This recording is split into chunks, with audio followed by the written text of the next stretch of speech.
Well, folks, after 272 games in the 18-week NFL regular season has concluded. If you blinked, you missed it. But the regular season has finished as we welcome you into the Janitor's Closet. My name is Bryce Hunt, joined as always by football expert and analysis, Josh Frey-Sam. Josh, this season breezed past. This was our first season on YouTube. We were able to enjoy a successful one to say the least. Mhm. 65, 47, and 3 is our final total for the regular season. That's plus 20.2 units. We were capped off by a very impressive 6-2 final week of the regular season that helped us add 10.2 units to our total. And just like when the playoffs roll around, the stakes get a little bit higher. They're going to do the same right here on this channel. We have a little bit of a change to how we've been doing our business here that Josh is going to tell you about in a minute. Um, but for now, it looks like this slate for this wild card weekend is something that we think we have our hands all over. This is obviously how we feel about every week. All the bets that we put out, we're very confident Yeah. in. But something about this slate, Josh, feels like we can kind of see the direction a little bit more than past years for me personally. Yeah, that's a great way to put it, man. Yeah, this is you're kind of going into it. It does feels good just us looking at the board here. We obviously mulled it over. We had a couple plays that if you've been following us on X, we threw out a couple plays early. We were all over them. We liked it. We hit the timing perfectly in our opinion. So yeah, we're liking what the slate is what it's saying to us right now. And so we have five of our best bets ready to rock here, and I'm looking forward to this one. The difference that you were alluding to that we're going to get into here in how we're going to operate our bets is typically we've been operating throughout the season at a flat bet rate. So at the beginning of the season, we were operating at just 1 unit per play. We increased that to 2 units, to 3 units. Now into the playoffs, we go where we're going to start increasing the units, but only if we see fit. And so some of these plays, we have a couple plays that are worth 4 units this week. We have a couple plays that are worth 3 units this week. We're going to continue that process as we go forward, and we're likely going to continue that into next season as well. But that's how we're going to kind of take things. So if you really are tailing the boys here, not just our picks, but you are wanting to stick with us through the units here, by all means, we're going to share that with you, and let's ride, man. Let's get into it. Let's do it, folks. If you've been riding with us all season, if you just stumbled upon this channel for the first time for this video, either way, we greatly appreciate your support. We mentioned this is our first season doing this. We've seen a great amount of support, a great amount of success. Yeah. We're going to keep this thing rolling into the baseball season, into next football season, and we hope to be doing it with you here on YouTube. And if you want to join us for that ride, hit that like button, hit that subscribe button. We always appreciate your comments down below. Always. And the same on X. Josh mentioned we put out those picks early for the ones that were able to jump the slate, get it at a little bit of a better number. Rather than having to wait for these videos to roll out, you can get a head start on that. We've seen a good amount of support over there as well on X or Twitter at TJC Bets. You can follow us there. Give us a shout there if you have any questions. The DMs are open if you have any questions. We fantasy anything. We're all over We're it. always open for the people. That's Open for right. the people. We Let's hope go. to keep this thing rolling.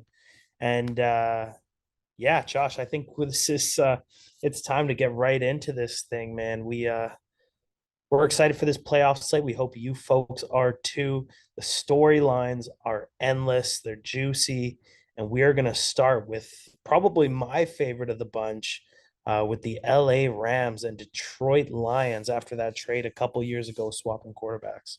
Yeah, man, this is your favorite of the week, and I think for a lot of people, this is their favorite of the week as well. You're kind of sitting there, nice and pretty, Ravens fans. You guys are taking the week easy. You guys get to sit back, watch some football. You guys earned that one, no question about it. But listen, man, this is if you're the Detroit Lions, and we kind of put, I think for the whole season, we put the Detroit Lions kind of in this tier of the upper echelon of the NFC of these of this group of upper echelon teams that are in the entire playoffs, regardless AFC or NFC. I don't know if the Detroit Lions may have been able to handpick themselves a worse matchup for the first round for their first playoff game in 30 years here. You look at the storylines that you mentioned here, they are littered with them in this matchup. Uh, let's start here at the quarterbacks here. And perhaps no person knows Jared Goff, the Detroit Lions quarterback, better than Sean McVay in this league. Perhaps no person on planet Earth, as far as the football circle is concerned, knows Jared Goff better than Sean McVay. He knows his tendencies, he knows his strengths, he knows his weaknesses. With that being said, at home, it doesn't really matter if Jared Goff is in the comfort of his own home. He's got a guy across the field from him who knows him like the back of his hand. On the other hand, you look at Matthew Stafford coming into this game. The spot for the Rams team, they are motivated. Matthew Stafford's obviously motivated coming into Detroit here.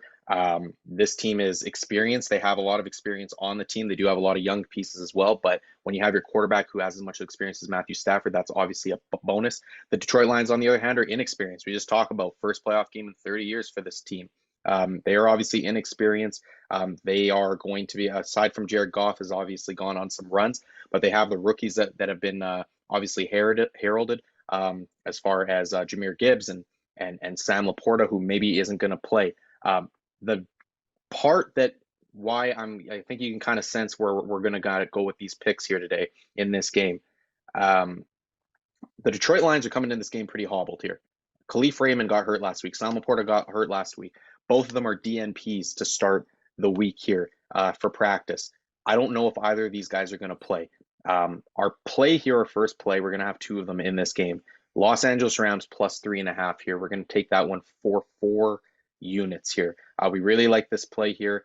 I could see Los Angeles winning completely outright here. They are one of the hottest teams in the NFL coming into the season. Again, Detroit probably could not have handpicked a worse matchup for them. They have an offense that is absolutely humming right now over there on the opposite sideline this week. And with that being said, that's going to lead us into our second play, which is Los Angeles Rams team total over 23.5 for 3 units. We gave both of those plays out on X. So if you were following us, probably got them at slightly better prices, better numbers.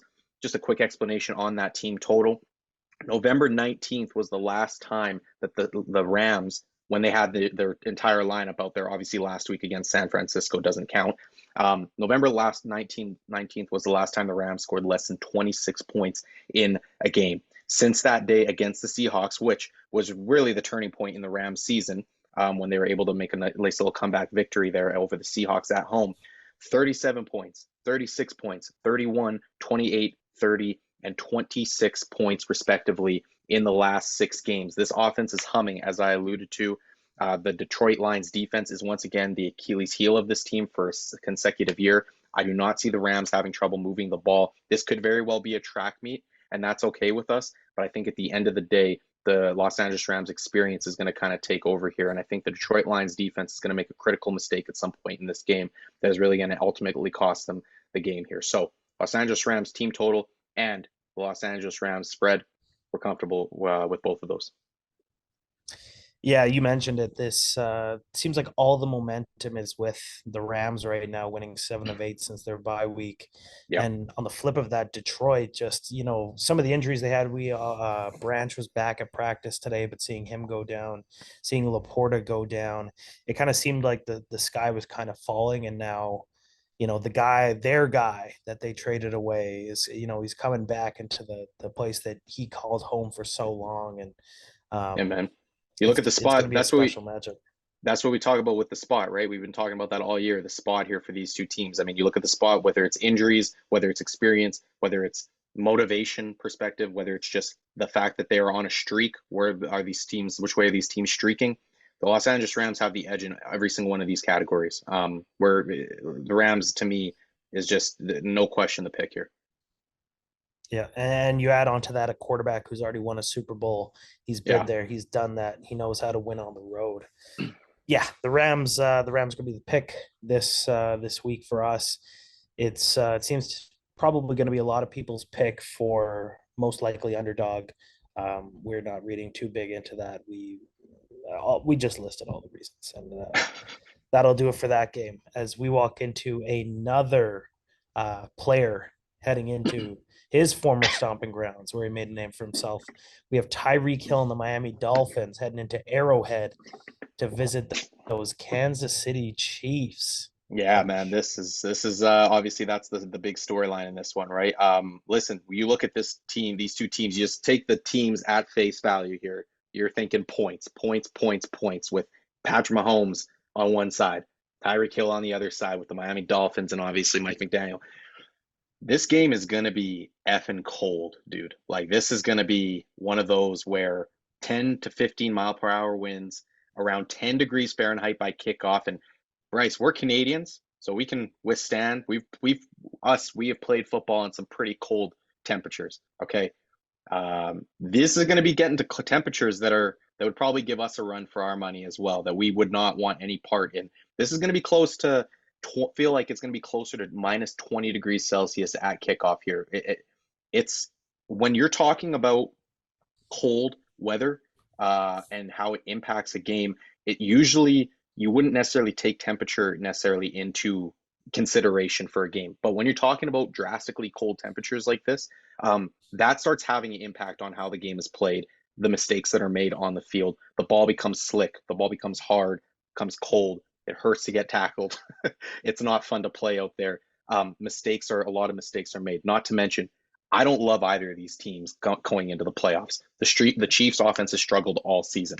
That's been duly noted. We don't really need to get into that. Could Patrick Mahomes pop off and do his thing? Absolutely. Could this Chiefs offense find a gear that it hasn't yet this season? Absolutely. But I'm not banking on it. I think that it is the sample size is much too big to try and bank on something like that for this season.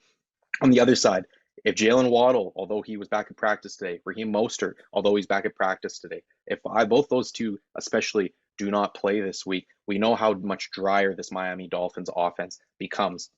But again, uh, with the way both these teams are trending, especially both of these offenses, not to mention Kansas City Chiefs defense is very stout. They're very good. I think that they're going to have a good time defending this Miami Dolphins offense, especially if it's a hobbled one at that. But the weather is what really does it for me. I think this might be an uglier game. That I do like the Chiefs in this game. They're going to end up coming out on top of this one, but I think it's going to be an uglier one. The last point I'll make here, as far as injuries goes, is all on the Dolphin side of the ball. Xavier Howard, Javon Holland, and Deshaun Elliott all have logged do not park DNPs to start the week of practice. Those are going to be very much worth noting, especially they all come on the defensive side of the ball where the Dolphins are already absolutely gutted. They just signed a few veteran pass rushers like, hey, please God, help us get after the quarterback this week. We have nobody. So that'll be interesting to see how productive they are. But I don't think Miami's going to be able to keep up in this game, just as far as I think there's going to be a lot of possessions for Kansas City in this one. They're going to win an ugly one here in the snow and in the cold here at home in Arrowhead. Oh, and Yeah, I did I mean even the say snow. Sorry. did I even say what the play was? I don't even know if I said it. Under 44 points is what the play is for 3 units. I said all the entire explanation, didn't even give the play there. That's my bad. Yeah, so the snow, the cold, the wind obviously affects how the ball goes, affects the kicking game.